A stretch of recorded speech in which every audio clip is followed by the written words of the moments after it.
you for having a listen to Secure Insights with NDK Cyber. This week is a bit of a special episode, so we're going to run a two-parter.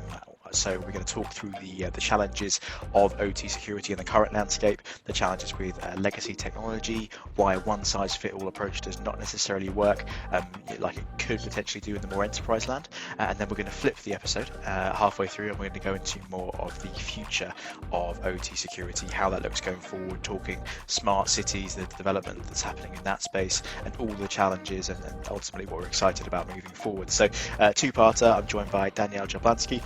Danielle is a specialist consultant for OT cybersecurity strategy, working for one of the leading vendors in this space. I think you'll really enjoy this one, and open to feedback as always. And we are live. Well, Danielle, thank you very much for joining me today. Welcome to the podcast. Hi, James. Thanks for having me. Just before the holiday, I'm excited to spend my time with you. Thank you. I'm sure it's very busy end of Q4, so I'm keen to jump in with you here. So just for a little bit of context for those listening, I've had the introduction for myself, but in your own words, are you able to give us just a sentence or two about who you are, what you do? Sure. My name is Danielle Jablanski. I often go by DJ. And I work at a company called Nozomi Networks. I'm an OT cybersecurity strategist, OT standing for operational technology. And Nozomi is a solution provider in the cybersecurity space that does continuous monitoring and anomaly detection for industrial environments that we'll get into today, that are a little bit different from your classic IT and network technology that you see in most corporate or even home environments. Awesome, cool. Yeah, I think very well poised to get into the topics we've got lined up today then. So you'd have heard in the introduction for all the listeners there that this is going to be a bit of a different episode, more of a two-parter. So we're going to do all of the happenings of OT security at the moment, the state of the landscape in part one. And then part two, we're looking ahead to the future of this world, what we need to prepare for, and all sorts within that division as well. So if we dive into the part one, if you like, and we look at the current state of OT security, very, very broad question, but from what you're seeing, where are we at the moment on a global scale, OT security? How's that looking?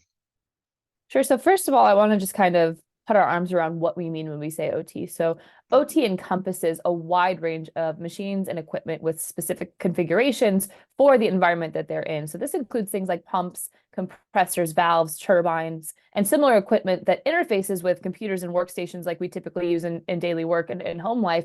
But it also includes things like programmable logic controllers, safety meters, diagnostic systems, and other things we refer to as SCADA, so supervisory control and data acquisition systems. And these just run large processes in plant environments.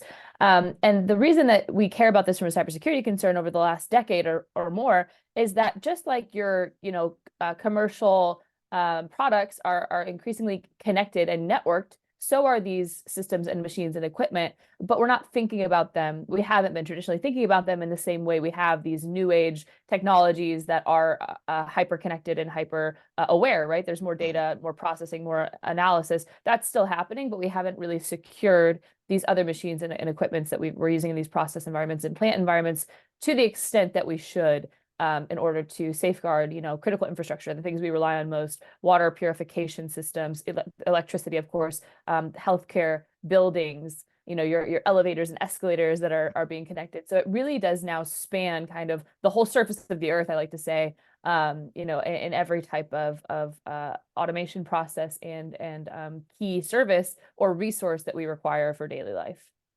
Understood. And so with that, and you touched on it when you introduced yourself there, it's and what you just said there around we're not securing these systems as much as we could be or should be, or there's a bit more of a light being shone on that recently to sort of play catch up in a way.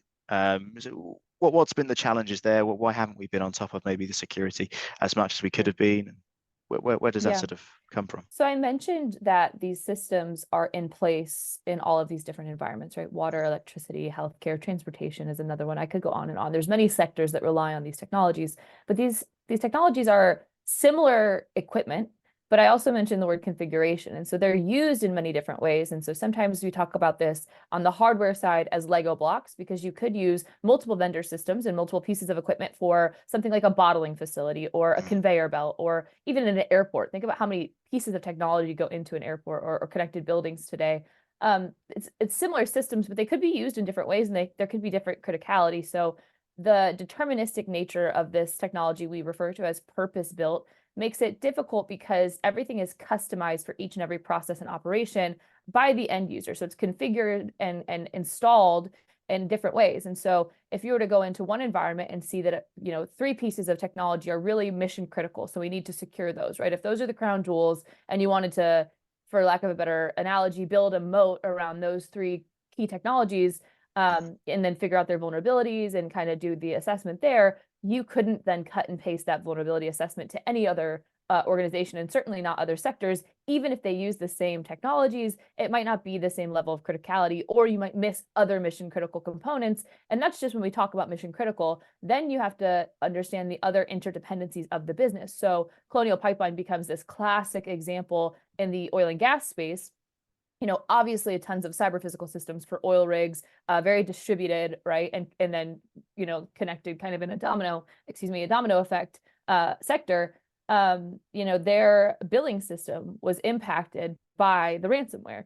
It didn't actually touch the control processes that we're talking about in terms of the technology or the networks, but out of an abundance of caution, and because they couldn't basically track transactions, they had to shut down operations. And so that impact, even if it's not on this technology per se, is an interdependence that we need to now consider in many other operations and sectors. So the scale of the problem really just becomes not enormous, but very complex very quickly. And so it takes a lot of work and individual kind of prescriptive analysis for each of these organizations, size of business, and processes and industries. I see what you're saying. Yeah, I guess. So is that? Am I reading this correctly, that you couldn't just take maybe a security technology stack and plan and everything that you would say have for an airport and apply that to a bottling plant? Exactly. They're just two different beasts altogether. Two different, and they have different interdependencies, of course, different restrictions, different regulations. So that's a whole nother kind of conversation, different compliance mechanisms, and different vendor relationships. So a lot of the OEMs and the equipment manufacturers for these control environments, they have relationships with these industries for decades, but then there's new ones, right? And then there's some vendors that have different patching requirements and different life cycle that they support. And so then we talk about compensating controls, right? So if, say, a vendor says we're no longer going to build patches or service this piece of equipment, it's been 15 years, you're on your own, you have to build other compensating controls if you're not ready to replace that equipment. And it could be extremely expensive, or it could be the case that it's not interoperable with new technology, right? So even if you could replace one thing, maybe you have to replace more things. So the NotPetya worm that was out there many years ago, now people were giving specific hospitals a lot of flack for not upgrading systems and not realizing that many other dependent systems within the hospital actually were not congruent and interoperable with new systems. They relied on this old mission critical, back to that kind of analysis, system that unfortunately was vulnerable and was impacted by that incident. But it wasn't out of negligence, right? A lot of these conversations are cost benefit. You can't protect everything all the time. You can't afford everything, unfortunately. And so there is no perfect. And we need to do a better job reminding folks of that. But it is very individualized when we do talk about the process control environment and how we assess and secure and build those compensating controls. Understood. So what you said there really chimes with a lot of the conversations we have here on a daily basis around, it's not negligence. We know there are problems there, but we can't just flick a switch and fix this particular technology, because that then has a domino effect on everything else that we see. So in those situations then, is there a way of getting around that to a degree, or to quote yourself there, building a moat around those critical systems? There is. So there are certain things that are considered best practices. And number one is typically segmentation, right? We don't want these control systems on the internet. That seems very basic, but sometimes folks don't even know once they integrate these systems that capability exists or that it's enabled by default. So there's a lot more research now going into how we integrate systems. And, we use systems integrators to do these things. And there's more contractors and more stopgaps and consideration for this. And then for those who aren't installing new projects, there's now gap analysis going on, of course, to look and say, hey, do we have things connected to the internet? Do we have our firewall configurations doing the right things or having the right rule sets? Do our vendors maintain remote access in the systems that they provide for us? And have they disclosed that? And then, like I mentioned, security disabled by default or enabled by default is another conversation we're having. There's something called the top 20 PLC best coding practices, where, free of charge, you can train your security folks, even if they're IT people, to go in and program these and you have technicians that know how to program PLCs, just depending on your resources, to go in and say, these features can be turned on or off, or these ports can be enabled or disabled, so that you're doing kind of the extra mile to ensure security is either enabled by default, or features you don't need are disabled by default. You can go in and reconfigure that. And so that's not a huge security application, right? It's not a new software install or subscription. It's just kind of like I say, I've been saying this a lot lately. Security should be boring. It's a couple minute little tweaks that you could make that really do change things. And then the last thing I'll say is we're learning a lot. We don't want to see more OT scenarios, right? Nobody's looking for more impacts to critical infrastructure, but every time it happens and things are no longer surveillance, reconnaissance, and intelligence gathering, but actually manipulation in these systems, we learn a lot about how that happens. And so in the IT world, you see a lot of copy and paste of malicious code. You see worms and ransomware that can target things at scale because it's easy to copy, paste, and replicate those attack patterns.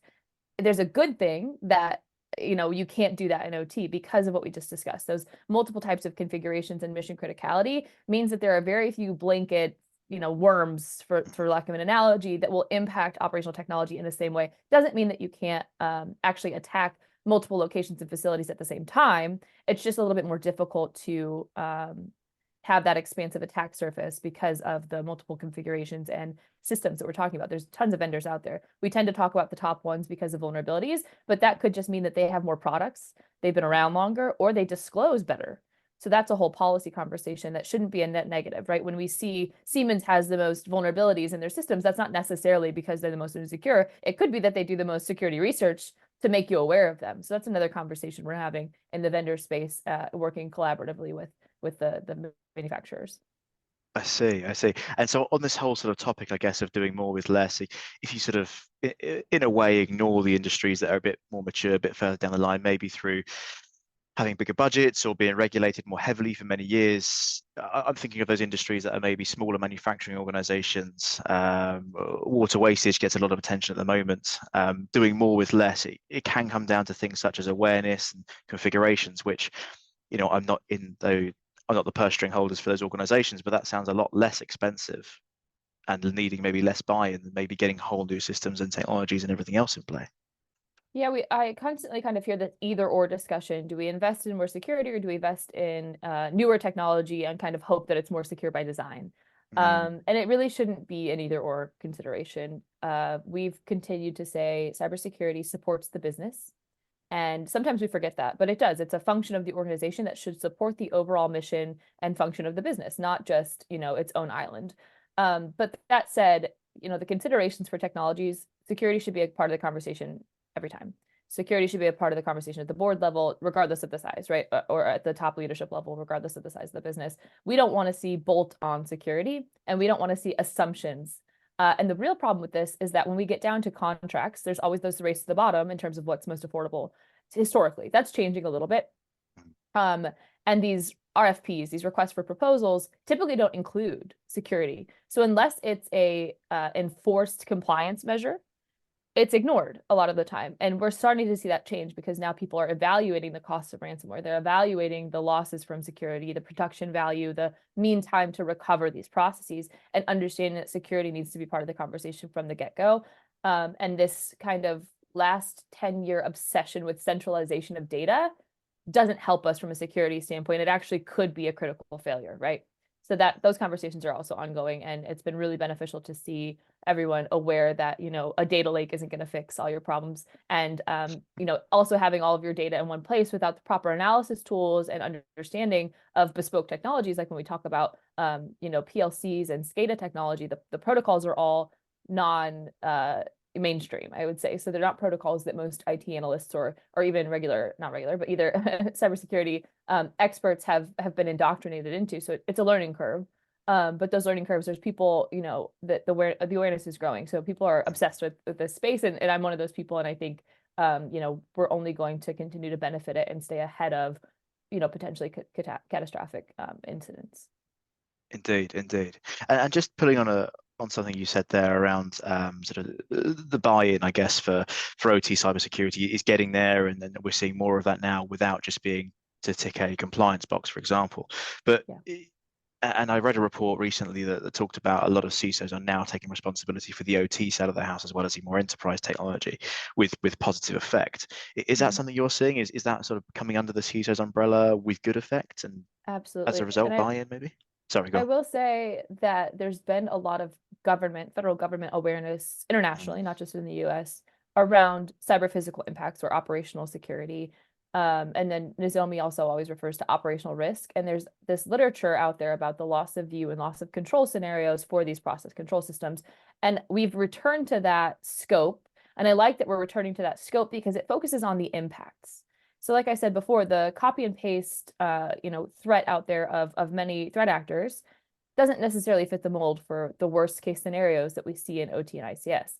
But when we think about loss of view or loss of control scenarios, everyone who owns and operates these technologies should know basically the essential impacts of a loss of view if you don't know the integrity or control over that system, or loss of integrity. If you can't trust that you have control, you can't trust the data coming in and out of that, that's a loss of the process. And you might need to, go to manual operations or try to island your entire function around the in terms of your connectivity to other systems and other parts of your network or other locations and facilities upstream or downstream. And so that buy-in is there because that focus on operational risk is now part of SEC regulations. It's mm, part of some of the cyber resilience stuff going on in the EU. It's a part of a lot of legislation. Now, there are still many incongruent, I wouldn't say contradictory, but incongruent legislations also coming out. But I think that's part of the growing pains, to be quite honest. I would rather see 4 pieces of legislation continue to iron out the details than nothing at all. As long as we're working with industry to say, is this working for you? Is this going to price out,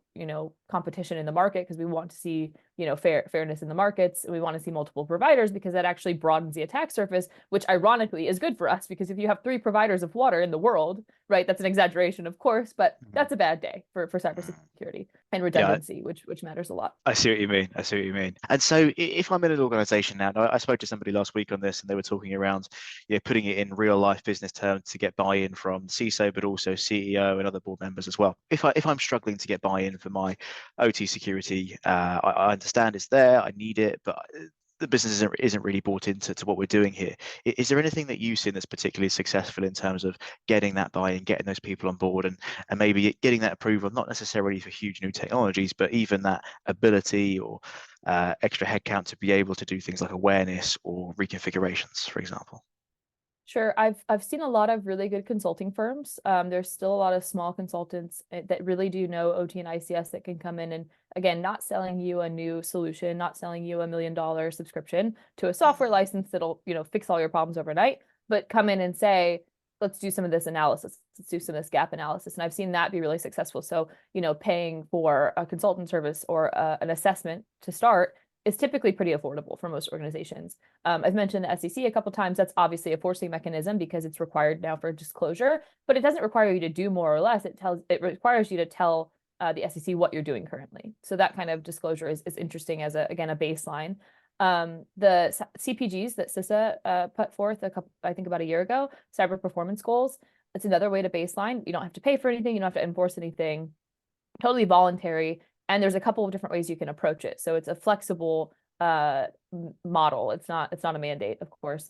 And mm, then more recently, NIST in the US actually came out with the OT security guidance document. It's the 800-82 revision 3 guide to operational technology security. It's much more technical. So if you do have the technical resources that kind of understand your OT systems, they can do a lot more with this document than maybe somebody who's just kind of entering this field could do.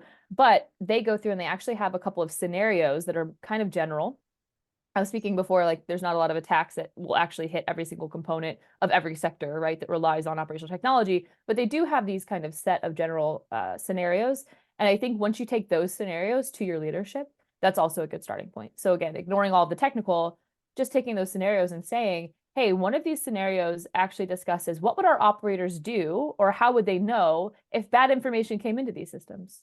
Is there any way to know if there was an incident where the functionality of these systems was penetrated by a threat actor or a hacker, and they began to manipulate the functions or manipulate the values for processes, for valves, for controllers?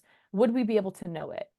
mm, That conversation is really generating a lot of security interest if you can't place a dollar sign on things. So of course, if you have production value or manufacturing, it's actually pretty easy to say, hey, 1 to 3 hours down costs us this much. Mm, And the likelihood of an attack based on our security posture today, creating that scenario is, good, bad, ugly. That kind of understanding is actually pretty easy to monetize, but some facilities aren't as easy to monetize. Of course, oil and gas, again, a production value, a hospital, much more difficult to understand that 1 to 3 to 6 hour to a week long kind of mm, disruption. So they do have to go back to the scenarios and back to their stakeholders and say, here are the worst case scenarios. They're not always in dollar signs. And this is how likely or unlikely we are to be impacted in that way, but not how likely we are to be targeted. So that's the other caveat to this. There's no good way to mm, understand how likely you are to be next, which is why I tell people you have to make yourself a less attractive target mm. and do better security. So Yeah, and just on the point you mentioned there, it's not always in dollar signs. There is arguments for insurance around that sort of thing, I guess, out there. But high-speed rail or things that you could impact human yeah, life and have consequences that are not exactly. black and white. It's multiple elements here to consider. Right. Indeed. So, state of OT security at the moment. Then I'm getting that the vibe is much more awareness on this. We're heading in the right direction. There's more policies out there. There's more government intervention to bring us all up to a better level overall. Yeah, and education, training, and awareness is Mm. is actually going the extra mile because we're seeing educators, community colleges, four-year institutions, some of the bigger institutions in the cybersecurity certification space really leaning into this. So the workforce development is also tracking. So it's not just a campaign that's lip service. It Mm. really is something that people are investing in and spending, dedicating their lives to in terms of their careers. So that's all a net positive, I would say. Yeah, massively so. We're seeing that from our side as well. It's a case of, before it would be, can you find us a cybersecurity engineer with some OT security experience in some way, shape, or form? And now it's transitioned to we need a dedicated OT security engineer in their own right who specialises in that world. So, like you say, it's definitely tracking. Yeah, great to hear. I'm glad. Massively, yeah, massively. And I guess so that sort of segues into to where we're going for part two of this podcast here then. So looking into the future of OT security and what that looks like. Quite exciting stuff. We're going to sort of go into the world of smart cities and what they're doing all over the world at the moment. But I guess, moving forward, what's sort of got you excited about this space in the next 2, 3, 4 years, I guess? Yeah, moving forward, I think we're going to see a lot of expansions and a lot more interoperability. Like I mentioned before, that's not necessarily a negative thing. It's Mm, it's it's kind of where the world is going. We're going to see a lot more. We've seen cloud adoption. We're going to see a lot more cloud implementation, right? So we've seen cloud kind of take over. There's a couple of providers, there's a couple of use cases, but I think we'll see an expansion of that. We're going to see 5G networks that kind of replicate some container-based applications out there. And that kind of networking power and capacity is going to revolutionize many sectors that are already revolutionized, right, in terms of the fourth revolution, but continually so. And then kind of even additionally, like things like agriculture, right? Things that haven't technically had massive revolutions in terms of connectivity and networked, processes will continue to enhance. We also see things like SBOMs, right? The recipe list of all your software. We see things like security by design and open source security conversation. So everything that's happening in the rest of security is still going to happen at the same time as we continue to bring those legacy systems that we already discussed into the realm of secure technologies today and our assessments and tools and capabilities. So it's all kind of happening at once and swirling around us.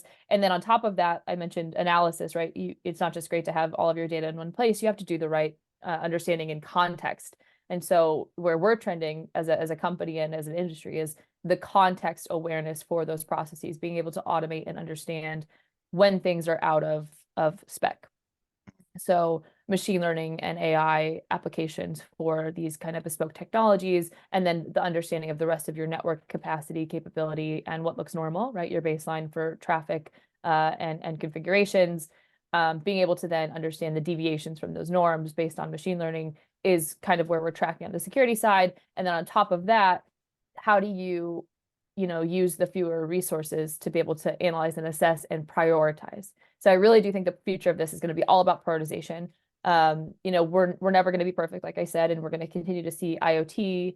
We're going to continue to see potentially rented services, right? So one of the examples I always provide is in airports, when you replace potentially light airports or even a warehouse, you might replace massive amounts of lighting in your building facility.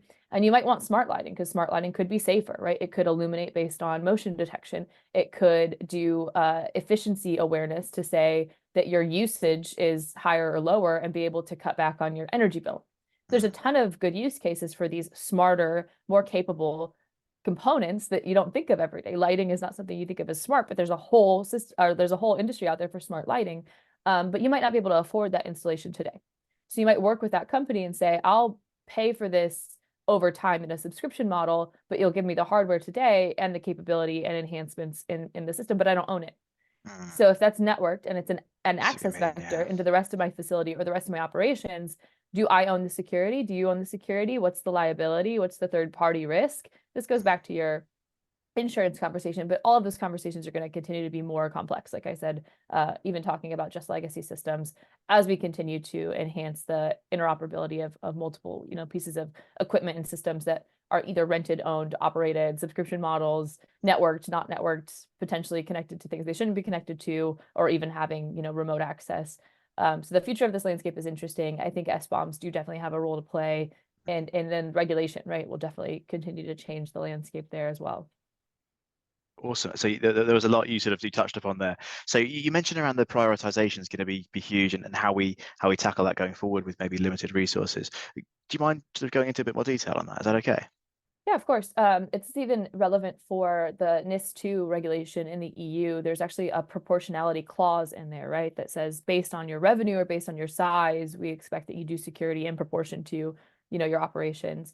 Prioritization from an OT's perspective looks at, like I mentioned before, with all these vendors, you could pull up multiple vulnerabilities to those systems. But if you just pulled up a list of vulnerabilities to vendor systems in your environment, you could toil for a long time trying to patch and fix all of those. It could be thousands of vulnerabilities, but that might not make you more secure, percentage wise, year over year at the end of the day. So what we need to be able to do is say, these four controls introduced or this one enhancement will actually reduce your severity of the potential impacts to your organization because we understand the context that we've discussed already, measurably. And so that's what we're starting to see is this measurement. CISA has a couple ways to measure vulnerabilities and even internet connected kind of technologies that you can scan for. There's a free service for that. It's kind of a crawl, walk, run model, right? So understanding, your basically public footprint, right? What can I find and access for your organization? And then a little bit more purpose built, right? Having an assessment done either by a consultant or by an automated technology, a scanning tool, some type of functionality to say, here are your kind of glaring risks. And it could be something as simple as firewall rules. It could be something as simple as, configurations for firmware that you haven't updated, but you actually thought these, 1,500 vulnerabilities that came out in the last year were the most important thing. And it's like, and actually you find out that updating some firmware on a couple of components that are pretty mission critical will reduce your risk landscape. So it's all semi-measurable, right? But it's not across the board. You can't apply the same formula to each organization and business, like we discussed earlier. So that prioritization, the individualization of that priority assessment is really what we're seeing people understand today needs to be done. Whereas before it was, how do I apply the NIST CSF to myself? How do I apply this other thing to myself? How do I use the same model? And I really do think organizations going forward are going to say, I need to build my own model. Understood. And on that, so this seems like the sort of thing that AI and ML can really get involved in and really help us with. Definitely. So Nozomi Networks, of course, is where I work, and I won't name any products, but we did launch an AI tool just for that reason. And it really was speaking to the workforce issue. So we hear, constantly that they want OT data in a SOC. So the Security Operations Center want to understand some of the data, but like we discussed before, some of these protocols are really foreign to them.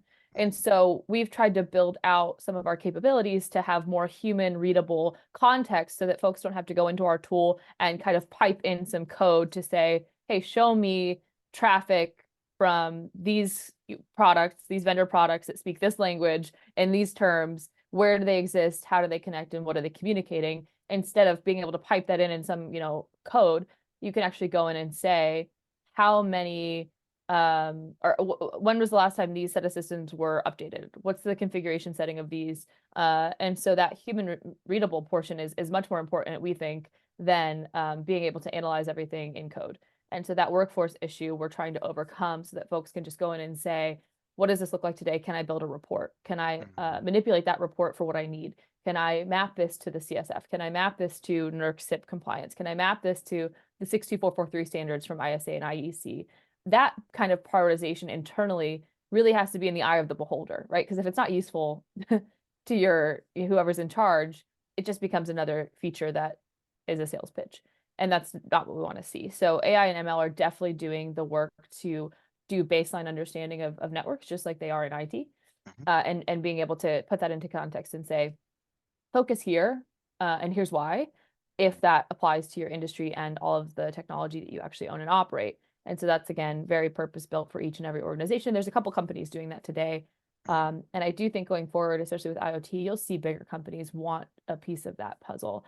I think Google and others will definitely have an operational footprint in the next Yeah. couple of years that we'll see in terms of awareness and applicable analysis, right? Because they do own so much of the technology that connects the world.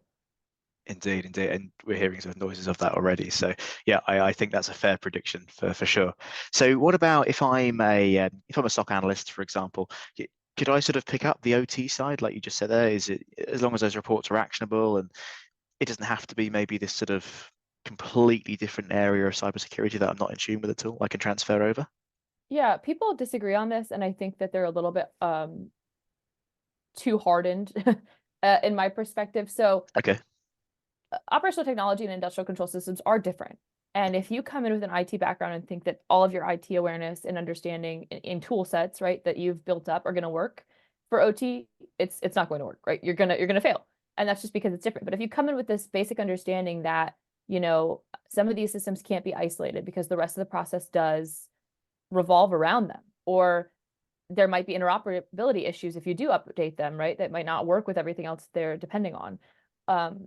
There has to be that level of respect of this kind of bespoke understanding of the technology and how it works and how it operates and the different kind of traffic you'll see on it. And so if you don't understand the function code within a Modbus packet, you probably don't want to manipulate anything going on in that traffic. But the analysis tools are similar. So if you know how to use Wireshark and you know how to use some of the incident response, tools out there on the market, or even some of your own, there's a lot of open source, free tools, Zeek, etc. You can build some type of sandboxing and really, build out your understanding of these components and the protocols that they do utilize and why they use them. And so then you can start to train yourself on what normal looks like for these technologies and what would be totally abnormal. For example, in our product, a very easy and obvious indicator would be a function code that's meant for one vendor system appearing on another vendor system. So if you have one OEM's product and it only receives function codes 1 through 5, and you get function code 13 and you know that that actually belongs to another one. So those sorts of patterns become pretty obvious once you spend the time to understand these systems. But off the bat, if you just say, we're going to do perimeter security and our firewalls are going to take care of everything and we're going to put everything on the same network, right? Some of the easy stuff still applies to OT, right? You do want to do network segmentation. You do want to have more specific firewall rules, not any. And so I do think it just is a mindset. I think anyone can really learn OT and ICS if they want to. And I think it's a really, like I said, a growing field. We want more people on the dark side, we say. And I don't think it's impossible. I just think it's a mindset issue. Yeah, I've had a lot of people say a similar sort of thing, and we have those conversations naturally, given what we do around the transferability of the skills and things. And I think the preference is always someone who's been in the OT security space for a long time. But I think there's more of an awareness now of, look, we're going to run out of these people pretty quickly. So we need to start sort of future-proofing this a little bit more. And what you just said there chimes really well with a lot of the leadership thoughts out there at the moment. Yeah. And the SANS Institute says, I can't remember the exact statistic, but they say basically for any new software solution, you should have 1.5 personnel to utilize that Okay. solution. So I'm not in the business of telling companies what to do, but if you look at a cost benefit analysis, people are expensive, tools are more expensive. And so there are a lot of people that are ready, willing, and able to have OT be part of their professional development that might not know where to start and might not know where to ask for that type of assistance because it's not tuition, right? You're not going to go, there's no 4-year degrees in OT cybersecurity yet. But there are a lot of ways to enable the personnel you have today and then keep them that we haven't really explored, right? So a lot of times people will invest their own dollars to have that professional development outside of their workday and then go somewhere else to work in those skill sets that they've given themselves for a better salary. That makes total sense. But what if instead of buying tools, if you don't have the people, you invest in your people and then later on they can match your tools instead of buying packages that you might not know how to use or you don't tune properly. And then you have this alert fatigue because they're firing off all the time and you haven't trained a person to understand how to train the tool, right? It's a kind of a cyclical conversation, but we do see it happen. Yes, rightly so, and or wrongly so, rather. Sorry, rightly so. um, and with you mentioned there's a couple of ways that you can really better yourself in terms of OT security skill sets on your own, rather than the company investing in you. If Mm-hmm. I was to do that this week, for example, what sort of avenues would you suggest going down first of all? So honestly, there's a lot of free and open source YouTube Yeah. conversations around this. One of them is obviously SANS for ICS. There's the S4 community that Dale Peterson has built, and he puts out all of the conversations on YouTube after his annual conference in Miami. I just heard last week there's a Udemy course. I haven't looked at it, but Okay. definitely more affordable as a scratching the surface kind of component. Mandiant has a fundamentals course. I think it's 3 days long. That gets a little bit more expensive. The SANS full course, the 8-day course, is obviously really expensive, but there are a lot of different options depending on affordability for either an individual or a company to invest in. And then there's another course online that I can't remember the name of that is much more affordable. It's under $1,000 for 30 plus hours of training, which is, Wow. pretty good. So there are options out there. So, and if others listen to this and they want to find me on LinkedIn, I can help point them in the right direction. But there are a lot of people creating lists as well that you can find on LinkedIn and elsewhere that say, here's a list of free and open source products and services and training for OT technologies. Yeah, absolutely. You're right. It's there's a wealth of stuff that is free out there, and it's a case of I always advise on load up YouTube, listen to a few Yeah, talks, and if you've got that natural curiosity and instinct, and that matches your mindset, then go down that right. rabbit hole further. If you listen I to the actually talk and go, started no way. teaching a course on this locally at a community college. And as many security researchers will tell you, I am not a security researcher, but a lot of these technologies are available on eBay. There's a PLC training Oh wow, course you can buy online that comes with this is a Rockwell PLC, but comes with a piece of technology and then a whole kind of training academy that used to be on CD-ROM. It's now on a USB that you can open up on a computer, a dedicated computer, and you can play with this traffic and you can do different things and set and reset it. You can actually set the programming without the lighting functionality. You can then set it to the lighting functionality. that's You can cool. do a lot of things if you are a tinkerer, but you don't have to be either, right? You can do a lot of general management understanding. There's high level and super technical training available out there. So I think anyone interested should just get started. Yeah, that's exactly it. I think just open it up and get going with it. So plenty of stuff out there, guys. Get stuck in. Um, so on the subject of the future of OT security, smart cities.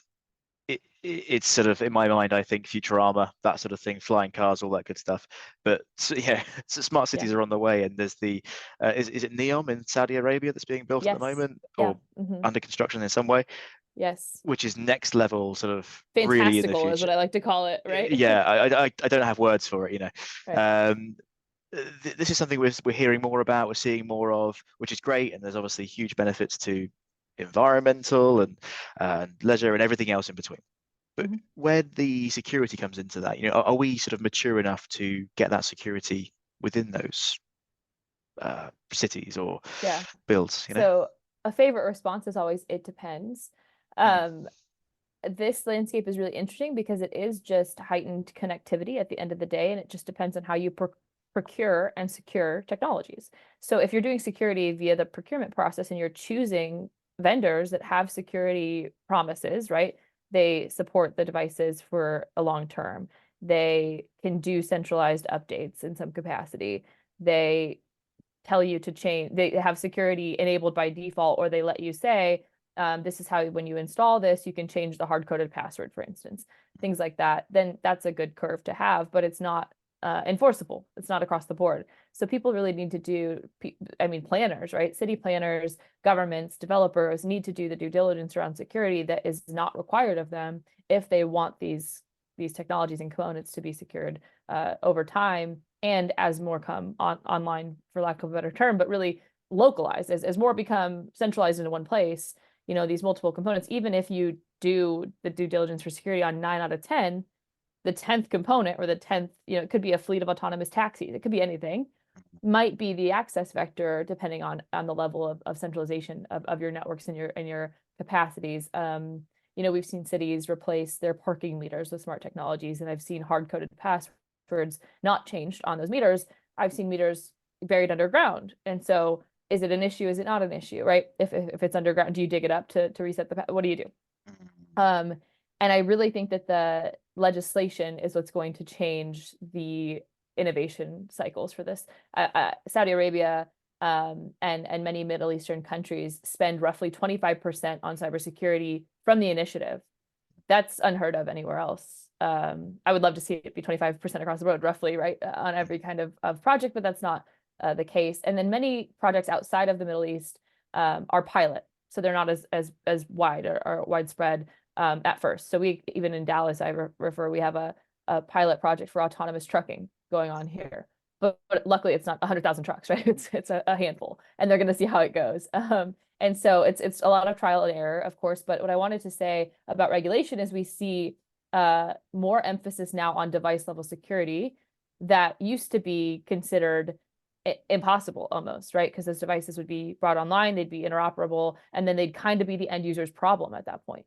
That's no longer acceptable from a government perspective. In the FDA, they have now medical devices have to have a certain level of security by design, and that's going to be enforceable, I think, in 2025. It begins with new devices on the market. And then the Cyber Resilience Act in the EU, same thing, right, for software development and internet connected technologies. So these smart devices, sensors, et cetera, that used to be ubiquitous and very inexpensive, now will have new security requirements. And it'll just be an affordability issue at that point. The question line I was going to go down was, security seems to be now more top of mind than maybe 5 or 10 years ago, for example, where new software is coming out. Let's sort of bolt security on later. It's really cool, so let's run with it and then worry about security later. Whereas now it seems to be a bit more inbuilt, and like you said, regulation certainly helping that. Yeah. So it's recognized, but it's not required right now. And in the future, it's going to be more and more required. So if you're not preparing for that requirement, you might be on your heels, right? The market is obviously growing. We've sort of talked around that in certain ways. Depending on what report you read, it's valued roughly sort of 24 billion at the moment, scheduled to be 80 billion I've seen reports of, by 2028, 2030, things like that. Is that the sort of the growth schedule you're seeing in this space at the moment? Is that the smart cities market? Sorry, that's the OT security market as a whole. Gotcha. Yeah. I don't know how the figures on smart cities, but I imagine Yeah. they're sizable too. So I used to do this research when I worked at Guidehouse, and it's pretty impossible so you mean the technology or the security? OT security market in Security, yeah. particular, yeah. It's a bit impossible to do the pricing to say, if you purchase all these sensors and this kind of data analytics on top of it, this is what the market would look like. Typically, and I don't know where these numbers come from, but typically what we look at instead is the amount of budget that could be allocated based on revenue for OT security, and for us specifically be detection products, right? So continuous monitoring and detection would come with anomaly detection. I do think it's a little high just because of the current economic status. I did my analysis in 2021. It's not far off though. I don't have a perfect number, but what we look at is, your total revenue for a company, and then how much you might spend on IT security, and then OT is typically a subset of that. So what's left over? And it shouldn't be that way, but it continues to be that way. And I hope in the future, some of the things we've talked about just now in this podcast will actually change that paradigm. And it will no longer be a subset of a budget, but it will be allocated to its own line and own category. So if that does happen based on the regulation and the interoperability conversations and all of the enhancements and things we've talked about and the awareness, I do think that number could be reached, right? It just depends. That's awesome. It was one of those I had to sort of double take.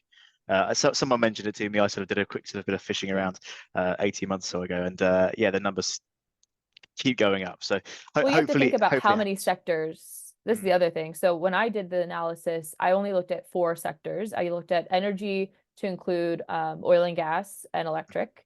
I looked at water to include water, wastewater, and dams. I looked at critical manufacturing, which is a percentage of general manufacturing per region, right, per geographic region. And I looked at let's say water and wastewater, energy, critical manufacturing, I think agriculture maybe was the last one. I can't okay. remember. But it was warehouses typically, right, for production value. And I was able to estimate roughly 8 million facilities for those four sectors globally. Wow. So in the US, we have 16 critical infrastructure sectors. So when we see OT security, people generally think transportation and electricity, but it's so broad. It's much more broad than that. So, you have to take into account 16, 17, 20 sectors that operate these kinds of technologies. It's everywhere. When I teach my class, I talk about bridges, how we went from drawstring bridges to the bridges you have now. I talk about car washes. That's a piece of operational technology. It's automated. The screen that you choose your car wash on is a It's true. HMI. It's an interface. It's a human Mm, interface for a automated control process. So it's everywhere. It's all around us. I've done some research on prisons. Prison doors are okay. operated on PLCs, the same PLCs that you'd see in other deployments. And so when you think about it that way, those numbers really do start to come into scope. But are those people spending dollars on cybersecurity, or are those organizations rather spending money on security? I'm not sure yet, right? It's different everywhere. Mm. Yeah, that's a really good point. But Yeah. you're right, though. It is absolutely everywhere, and I think we take it for granted. Yeah. Even getting to work in the morning, how many bits Right. of OT you sort of bump into. Another good And example was the Facebook incident a couple of summers ago. They had a cybersecurity incident that wasn't a cyber physical incident until it affected their badging and automated doors. So they couldn't get into their facilities. So that became an uh, OT incident that you wouldn't think of as a pipeline or a windmill, right? Or mm, a cruise line, right? Those are all operational technologies.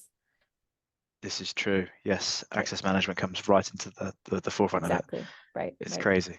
And is Yeah. there an industry that you think is over the next, I don't know, 5 years or so going to really accelerate through this growth and really benefit from it? You mentioned agriculture earlier on around sort Yeah. of that's going to I start really think playing a part. transportation is really, really high. High-speed rail projects are taking off. We still rely on trains for tons of consumer goods, equipment, um, and even passenger, right, and major cities especially. I think transportation is one, and then that will also include autonomous vehicles in the future and all of that kind of connected data. And then you'll start to see the rest of the manufacturers wanting to keep up with that innovation and that pace. So I do think transportation is a big one. And then I think connected facilities. So now that we're in a mostly post-COVID world, right? I've still gotten it this year, unfortunately. I know other people are still suffering, and I don't want to, ignore that. But the connected facilities, real estate, et cetera, is going to retake off, and also compete on that. We see countries like Brazil with even the malls that they build. It's connected to consumers, and they want to know provenance. They want to know where products come from, and there's touch screens everywhere, right? So I do think a lot of the connected facilities in real estate will also be huge. And then some of the more legacy dependent technologies like we've discussed, so oil and gas, the electric grid, et cetera, water, from a purely security perspective, we'll also need to make a lot of enhancements, governments that are requiring more. We might see more subsidization as well. So it could be a really fast path growth. And then cities, of course, like we discussed, once they put more things to connect, have to secure that. And then PII, which we haven't even talked about, is Mm. kind of a creeping issue into that entire landscape. A lot going on, to say the Yes. least. Yeah. Indeed, Never a dull indeed. moment. No, Right. this is true. This is true. Well, thank you for running through that, sharing your thoughts, answering my questions on all these different areas from the state of play now to what we're looking forward to going forward. So I'm sure there's plenty in there that people will take value from, and like you said, um, you know, raise the tide. You know what I mean here of Yes. OT Yeah. security as Rising a whole. tide. Yeah. So yeah, hopefully that helps a lot of the listeners out there. If people want to get in touch, is LinkedIn the best way to get in touch with you? Yeah, so Danielle Jablanski on LinkedIn. I think I have a pretty unique name. I haven't heard otherwise, and I think I still use Twitter, and it's Cybersnark is my handle there. And those are probably the two easiest. Fantastic. Cool. We'll chuck a link to the to both those profiles below as well for anyone who wants to reach out. But thank you again for your time, and we'll speak soon. Thanks, James. It was lovely. Cheers. Bye.